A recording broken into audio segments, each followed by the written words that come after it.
So for today's episode, I'm harkening back to my original episode where I did the original Mario sprite, and so I'm doing the original Bowser sprite. So I mean, a lot of the features that end up in later on Bowser aren't even available to me here. So while I could technically extrapolate some of Mario's features, like if I had really gone into like the mustache and whatnot, I might have come up with something that looks like the original Mario design.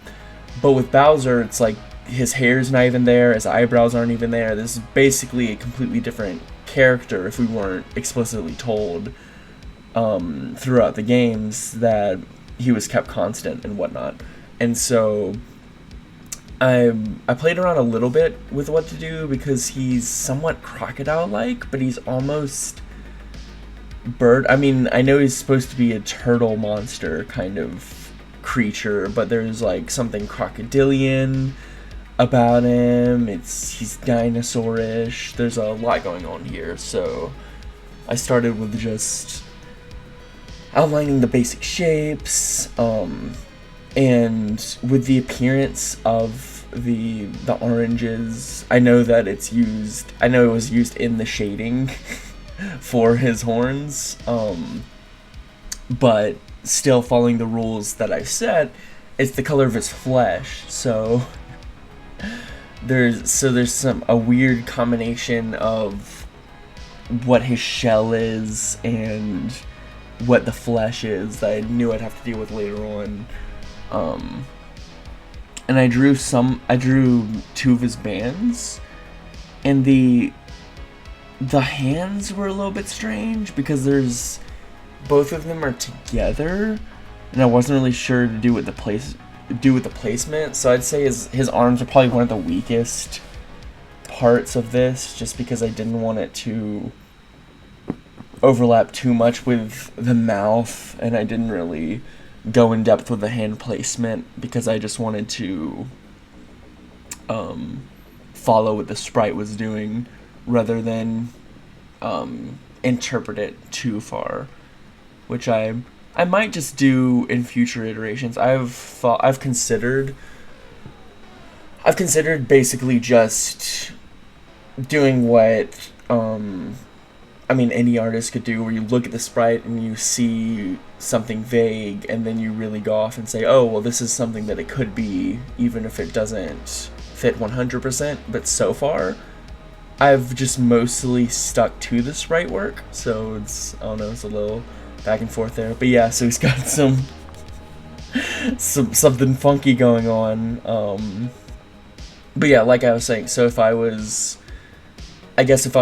using this as a concept rather than purely the sprite, then I might have like shown cracks and whatnot and put it together so that it looked more cohesive and not disjointed. Like I might have gotten rid of the shell or made it interlock in a different way. But since I was following the sprite, then I just drew it as I saw it. And so his teeth are somewhat jagged, but they're kind of all over the place, so I drew them like that. So I could have drawn it where either his pupil was the same color as his skin, but the way it's positioned, it's almost like he's been taken over by Parasite because he's got a purely white eye, and so that's the route that I took. So it could be interpreted as the green part is a parasite that's overtaken him, or maybe even the orange part, or maybe that's just part of how he exists in this terrible way. But I mess around with I failed to set the background in the beginning. Which I should have done. Made it like maybe a blue, or even like a much lighter green or something like that. But since I didn't, it was a little hard to represent the white parts without outlining them, and so I ended up adding in kind of a yellow-green to outline them better without it being as jarring as the dark gray that I started with. And so I mostly replaced it with that, and it looks a little bit better. And I added a little bit of light gray later on to give it a little bit more definition. But yeah, I'm starting to block out the color, so breathe a little bit of life into it. And it doesn't look bad with just the advent of the one color kind of pseudo shade. With it, I mean, I guess it could be considered cell shading or whatnot.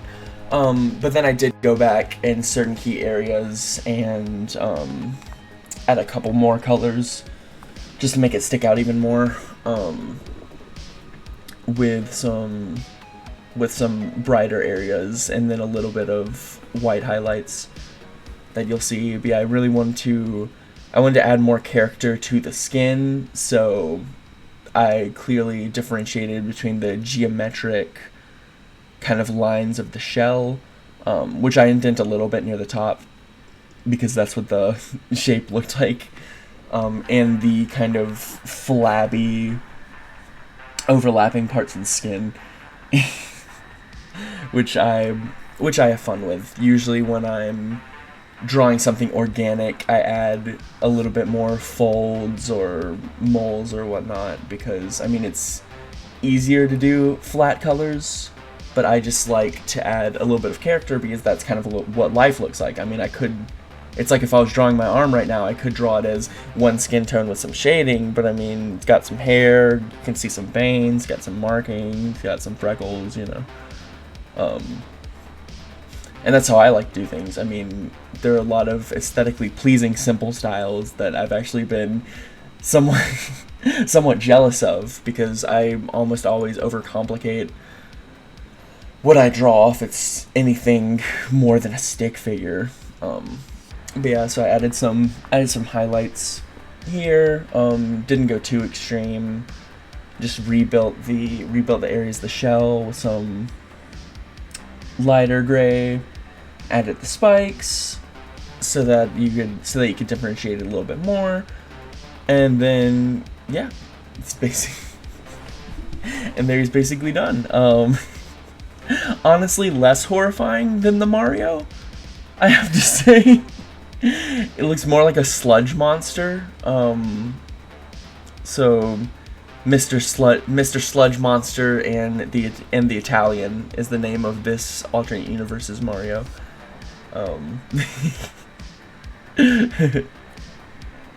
As always, thank you to my singular patron, and if you like my stuff, then feel free to like my videos and subscribe to my channel, because I'll continue releasing stuff. And consider becoming a patron if you'd like a commission or to see kind of the inner workings of what I do. And I hope you enjoyed the episode. Until next time.